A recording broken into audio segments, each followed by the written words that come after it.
Good morning, everyone. This is Patrick Lee. It's time for Midweek Motivation Live, coming to you today from a sunny, cold morning on the Oregon coast, Bandon, Oregon.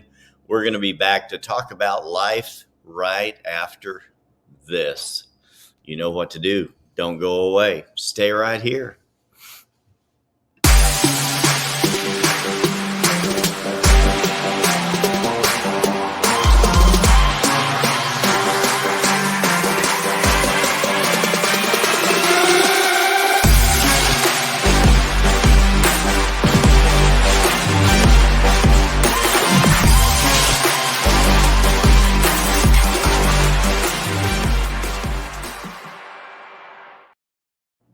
And we're back. I hope everyone is doing great today. As usual, this is Patrick Lee, your host. People are already tuning in live from probably Amarillo, Texas, and somewhere around the world. You know, the Patrick Lee Midweek Motivation Show.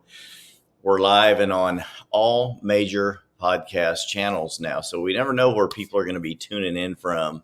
And we love that. It's awesome. As soon as we get on, people start tuning in. And some people get tired of hearing me talk and they start tuning out, and I get it. That's all right. It's okay.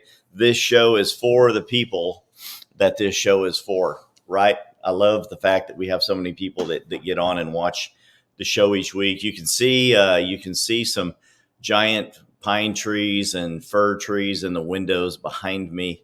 I'm staying in a lovely location on the Oregon coast, staying with family. Taking care of some family business and visiting out here. Many of you that know my story know this is where I am from, the Oregon coast. It's always great to come back for another visit. Some of the great people that we watch that I follow, that many of you follow, Ed Milet and numerous other speakers online, live on the West Coast. It's a beautiful place to visit. But I'm a homeboy back in Texas now as well, usually showing up at the Studio One downtown in the tower and just love it. But it's always great to come home to visit. And I just want to talk to you a little bit today about life. Each time I come home, and with I'm going to get a little bit of glare off of my glasses while we're talking here. And each time I come home for a work trip or a pleasure trip to Oregon, it's usually beautiful. Many of the visits are business visits, and I was commenting yesterday to somebody that I've been home 4 times in the last year, and I've only gone to the beach once. Now, my daughter visits. Many of you that follow me also know my daughter Candace, and when she comes out, she always goes to the beach to make a post at the ocean. It's beautiful down there. Brisk, chilly, very cold when the wind is blowing. It depends on the time of year, but it's always nice. She always makes it a point to get down to the beach. And many of the visits I've had out here have been strictly business related. And we get together with family and we chat. We do have a good time, but I don't have a whole lot of time to just run around and go visit the sites. Now, growing up as a young man here on the Oregon coast, I've spent a lot of time at the beach. And it's always nice to go down to the ocean. And it is cold, but if you decide to get in the ocean, you run into the ocean, you roll up your jeans about to your knees, and you go run out in the surf with your socks and shoes off, and you run right back out, because within about 10 seconds, your ankles start to cramp up because the water is so freaking cold. So it's a chilly beach. Even in the summer, the water is pretty cold. But it's so nice when the wind is not blowing 90 to nothing. It's a nice time to go down and run around on the beach. The wind is usually whipping the sand around you. There are a lot of seagulls and other seabirds around, and you can climb in caves. You can pick up driftwood and shells and agates, and a lot of people go down to the beach for things like that. It's beautiful. So I go down to contemplate life when I go to the beach. So this time when I got here, the first place I went was down to the ocean. Took some photos, took some videos, did a little soul searching. And before I'd set out to do anything after I got here, the first place I went was to the ocean. And when you sit at the ocean and look at the magnitude of of what the Lord has created, we realize how small life can be. We can be in life, and sometimes we feel possibly insignificant. When we look at the creation around us, the things that have been provided for us, and the largeness of the world and creation, and we have a tendency to sometimes feel a little more insignificant. I know I do. Maybe you don't. People are already liking and loving the show. I love that. I hope this show today really resonates with you, but I just want to take a moment and talk with you about that. When we look at the size, the scope, the spectrum of our life around us, how do we feel about that? Does your life make you feel big, or does your life make you feel small? And how do we correct that or change it if we feel like we need to? In one of the previous shows, we talked about improving our life, some of the great tips for improving our attitude, right? If I improve my attitude towards my life, towards work, my friends, we touched on the difference between cynicism versus faith and our belief system. And I want to sort of hang out on that a little bit today. How do I feel about my life? And no, I'm not a shrink. No, I'm not a psychiatrist. Although I do office next door to a psychologist who's very good at what he does. And I go and pick his brain from time to time. I've stood there in his doorway recently for us to just share stories. With me being a real estate agent, many times we're called on to be a psychiatrist and a psychologist, family counselor, friend, bartender, all of the above, to help our clients achieve the goals that they want in real estate. But I have learned to ask myself more of these questions. And each time I come back to Oregon, I ask myself more of these questions. Where do I want to be in life? If I had started at a younger age making better decisions, would I have still ended up where I am today? And maybe that's the question that you find yourself asking a lot more lately. As we age, let's face it, we're all getting a little bit older. Are we on the track that's going to lead us to the place, the destination that we want to go in life? Or are we still at our age refusing to make plans and decisions to change the outcome of our life?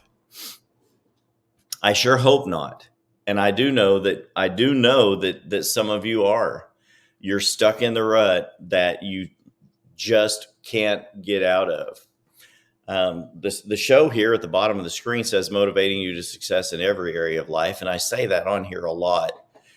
There's so many areas in life that we need help in. And I continue to admit that myself. I continue to try to lead and grow, to improve the size of my life, the relationships that I have with the people that I choose to associate with. And I hope that you will too. What is it that you think about your life that you think is either too large or too small? Drop some comments here and let's talk about a couple of those. As I come out here and I walk through the trees, I've been out at my mother's house, and we're going to have some people coming out through the trees doing a lot of work clearing the underbrush. Have you ever heard the term, you can't see the forest because of the trees? Sometimes you're so busy looking at the tree in front of you and the proximity that you have to it that it's blocking out the view of the forest behind it. And that's the case at my mother's property. The trees and the brush underneath it, the undergrowth, are so thick you can't see the beauty of the property. There's an ivy that grows out here, not so much unlike kudzu that lives on the East Coast. We have an ivy that grows out here, and it gets its roots into the bark of your trees. Giant pines, Douglas firs, cedars, and it grows up the trees and it leaches the resources of the tree. It lives off of the resources that the tree is providing as it digs its roots deeper and deeper into the bark. And over time, that ivy take so much of the resources of the tree that the tree itself will shrivel up and die. These majestic pines and firs that can be 80, 90, 100 feet tall and taller will end up being a little bit green at the very top where the sun shines, and the rest of the tree underneath that cover is dead because the resources have been robbed from that tree. So to expose the beauty, to open up the beauty of the property, we're having the underbrush mulched away. We're having it completely removed, mulched, and obliterated from the trees on a major portion of the property, so we can expose the beauty of the property to the people that will be looking to market the property to. And maybe your life is that way. I know I've shared this with you that sometimes mine is. We start looking at how big life is, and we think that we're so insignificant that no difference we can possibly do or attempt will have much of an effect on our life. But I challenge you on that thinking today, that mindset. Forward motion is not ever necessarily bad motion. Making a decision, even if sometimes it turns out eventually to be the wrong decision, is better than making no decision at all. If you make a decision to correct something in your life or to do better in your life, and you find out rather quickly that it may have been the improper decision, you can course correct and get back on a better track forward. And if you don't make any decision at all, you will simply wallow in either self-pity or confusion and not do anything with your life.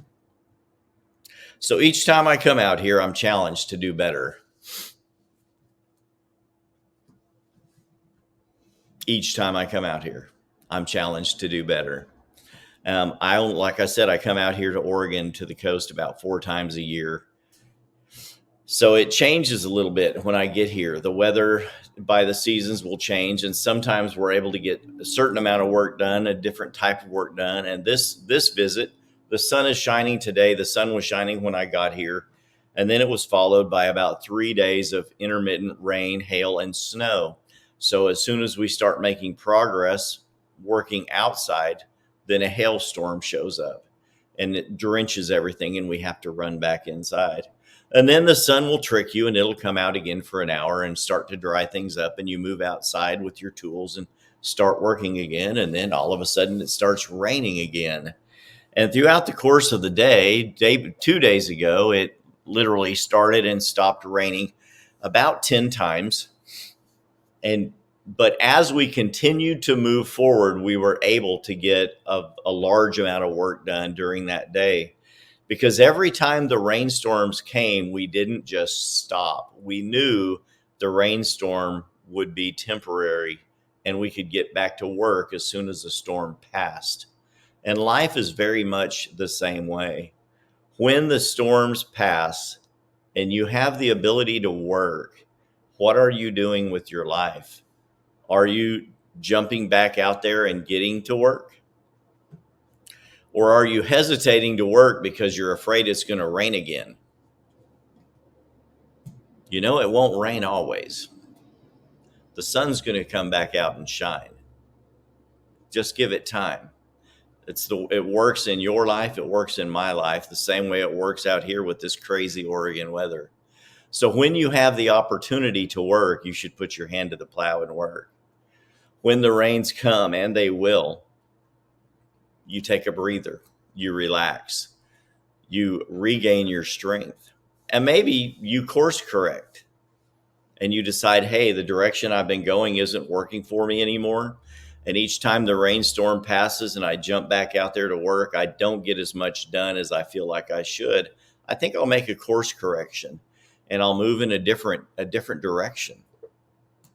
I've shared the story on here many times of the little battery powered car that has the spinning wheel under the front. And when you turn it on, it would, and set it on a table, it would go to the edge of the table. And before it would run off the edge, it would come back and change direction and go another direction. And it's a battery powered toy that they invented over 40 years ago. How did the car know not to run off the edge of the table? It was simply a balancing act inside of the toy. It's basic technology. If you set the toy on the floor, it would run up against a wall and then it would back up and the wheel would change and it would go another direction. It was very simple science. But many of us in life make life so complicated that we won't be as simple as that little toy. If we run into a closed door, we can back up, change course, and go another direction. I believe that the Lord opens other doors for us. We need to learn to recognize those doors when they open and also have enough faith to move forward. Realizing that if you've made a mistake, you can course correct. That's the best thing about life. As long as we're living and we have breath in our lungs, we can make a course correction, right? Right? Am I getting through to you? Sometimes I want to knock on the screen. Can you hear me? Yes. People continue to like and love the show. I can see the count of people watching. We've been on here about 16 minutes and the viewership goes up and it goes down. I think I step on someone's toes and they turn me off. And that's okay. You know what I mean? The show is for some people. And there are some people that like and love it. And that's the challenge today. Is it time for you to course correct? Is it time for you to make a decision to move forward, period? Have you been stuck in a rut? Do you feel like life is too big for you? Everything around you is too large and you fail to move forward because you don't know what direction to go. My simple answer to you today would be to pick one. I don't know, eeny, meeny, miny, mo, right? My mother told me to pick the very best one, and you are not it. The simple equation of elimination. Take the obvious bad decisions out of your life and throw them away, and look at the couple of good decisions that you have and see which ones might best fit your life. Make the decision to improve your attitude about life, your attitude towards your friends. Maybe make a new commitment to your job that you're going to show up early and stay late, no matter how much money they do or do not pay you. Make the decision that you're going to pour more into the friendships that you have and go out and create new relationships. I've said to you many times on here, life and death are affected by the relationships that you have in your life. Is it time for you to make some new ones? Who do you know that the Lord could be putting in your life that's there to bless you, as opposed to you thinking that they're there to curse you?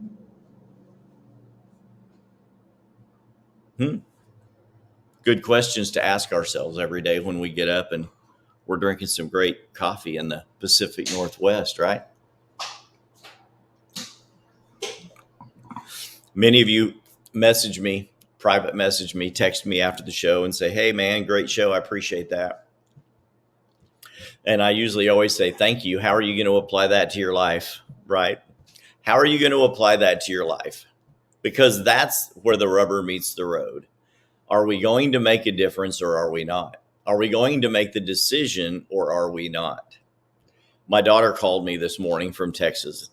Both of my daughters have a great effect on my life. My younger daughter, Erica, works with me now. She does my social media, posts most of my marketing content on Facebook and Instagram and LinkedIn. She'll take the copy of today's show. She does my Buzzsprout video uploading, manages the podcast for me. My older daughter called today and asked me, "Hey, are you going live? Are you gonna play a rerun?" And I said, "Well, I have a great inventory of reruns I could play, but I'm sitting here live in the Pacific Northwest and I have an idea. I think I'm going to go ahead and go live, and I'm going to challenge all of my friends, my viewers, with these thoughts." And my other daughter texted me and said, "Hey, are you going live?" I'm like, "Yeah, we're going live." Yeah. So today I made a choice. I chose to go live for all of you, to send you a challenge, to throw something up in front of you while I'm sitting here drinking my morning coffee. You know, there's 2 hour time difference out here. So it's the show is live with y'all at 10 a.m. when I normally go live. It's 8 a.m. out here. It's a beautiful morning. There's frost all over the ground and the trees and the cars, but the sun is up. It's freezing outside, but it's beautiful through the window. It looks so nice. And I just made the choice to come bring y'all a show today to challenge you to make another step towards success.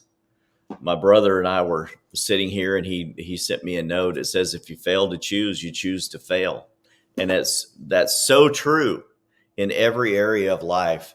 The easiest way to choose to fail is to not choose. If you fail to choose, you choose to fail.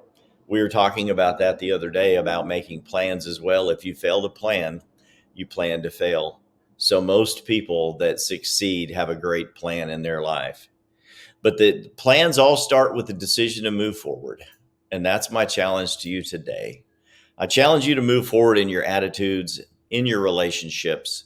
Make some big decisions in your life today. Decide that life isn't too big for you, that you need to be too big for life. You need to let your effect happen to life instead of letting life happen to you, right? I've told you before many times, everything in life happens for you, not to you. But it's your decision to choose what to do with what happens. Everything is an opportunity if you learn from it. That's your challenge today. What will you do? Hey, this has been a little bit of a shorter show, but I appreciate you coming to watch each and every week. Midweek Motivation Live with Patrick Lee. We've got over 300 shows now that we've recorded. We've been doing this for a couple of years, and I still choose to do it mostly live all of the time. I've been telling you we do have more guests coming to the show. We've recently had a couple of live guests. Don Schminka, that was a great show. He's an MIT trained scientist and amazing guy. He really challenged us. We have some great friends of mine that are scheduled to be on the show, and some other guests coming up soon. So I challenge you to stay tuned, keep watching the show, like, love, and share the show with your friends and family. And until I see you again, this has been Patrick Lee saying, courage begins at the end of your comfort zone. Let's be courageous, go out there and get uncomfortable. Good morning, Marlene. Thank you so much for holding down the fort, watching the show. It's an amazing day to be alive. I'll see you all soon. Bye-bye.